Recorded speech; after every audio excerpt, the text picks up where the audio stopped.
Positive territory में आएगा या नहीं, क्योंकि हल्का सा पॉजिटिव टेरिटरी में आ चुका है 2578 और रिलायंस का पॉजिटिव होना इनफैक्ट मार्केट के ओवरऑल वेटेज के लिहाज से थोड़ा सा सपोर्ट दे सकता है और गिरने वाले सौदों को थोड़ा सा यहाँ पर समेट सकता है या फिर बांध सकता है। इस बीच आप फ्यूचर्स का ट्रेड आप लेकर आऊंगी मैं, लेकिन मिड कैप इंडेक्स स्क्रीन पर रखिएगा। 350 पॉइंट की गिरावट पर इस समय कारोबार 1% पूरा नीचे मिड कैप इंडेक्स। तो मार्केट ब्रेथ बेहद नेगेटिव। कल 1:10 का मार्केट ब्रेथ था, आज खुलने के साथ ही 1:7 का मार्केट ब्रेथ है। स्मॉल कैप स्पेस पर भी दबाव बनता हुआ दिखाई दे रहा है। कुछ स्टॉक्स जो मैं आपकी स्क्रीन पर रखूंगी वो वायदे वाले काउंटर्स हैं। तेजी की तरफ यहाँ पर कुछ और एडिशंस देखने को मिले हैं। ग्रैन्यूल्स इंडिया एक नया CFO और यहाँ पर कुछ ग्रीन केमिकल्स पर कंपनी काम करती हुई दिखाई देगी, तो 1% ऊपर। Doctor Reddy, Sun Pharma, Cipla, Aurobindo, Biocon, Divi's lab, ये इनफैक्ट वो टॉप F&O वाले तेजी वाले ट्रेड्स हैं जहां पर खरीदारी देखने को मिली है। मंदी की तरफ आए उससे पहले डिफेंस कंपनी आपकी स्क्रीन पर रखते हैं। भारत डायनामिक्स करीब 2% ऊपर।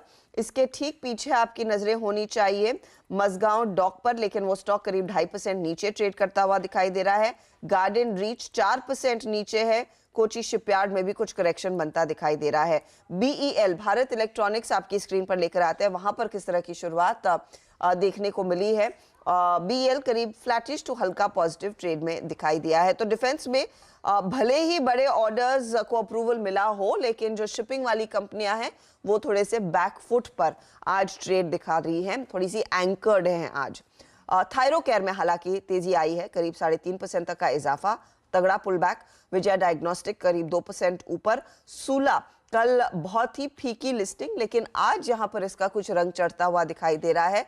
गोल्डमैन सैक्स और कुछ और दिग्गज निवेशकों ने कल इनफैक्ट लिस्टिंग के बाद ओपन मार्केट में स्टॉक खरीदा और सूला विन्यास का शेयर आज 339 के आसपास, हाउएवर अभी भी इशू प्राइस के नीचे है। इशू प्राइस इसका 357 था, लेकिन 2.5% ऊपर आता हुआ। PB फिनटेक, एलिम्बिक के दूसरे विरोध तेजी की तरफ सिर्फ फार्मा है और कुछ नहीं।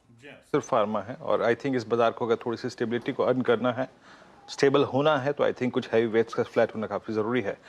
मैं वो न्यू एज स्टॉक्स को देखा था, मैं आज जोमेटो को देखा अभी इनफैक्ट नीचे टिकर पे 56 रुपए 70 पैसे, 4.5% का कट।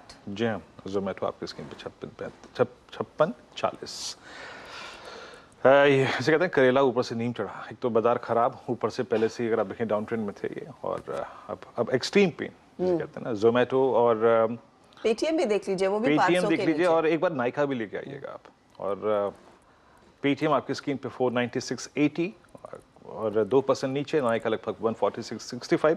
दरअसल मैं इस चंक पे इसलिए आ रहा हूँ क्योंकि आई थिंक बाजार में इस वक्त बाजार अभी याद रखिएगा ये एक बहुत अच्छा जोन नहीं है ट्रेड करने का इंडेक्स को, क्योंकि इंडेक्स यहाँ पे कुछ स्टेबिलिटी अर्न करने की ज़रूर कोशिश करेगा। एक साइकोलॉजिकल लेवल है और मैं हमेशा आपसे कहता हूँ कि जो सेकेंड लास्ट वीकली कॉन्ट्रैक्ट का जो ट्रेंड होता है वो थोड़ा सा पॉज होता है, रिवर्स होता है कुछ सेशंस के लिए इन मंथली कॉन्ट्रैक्ट।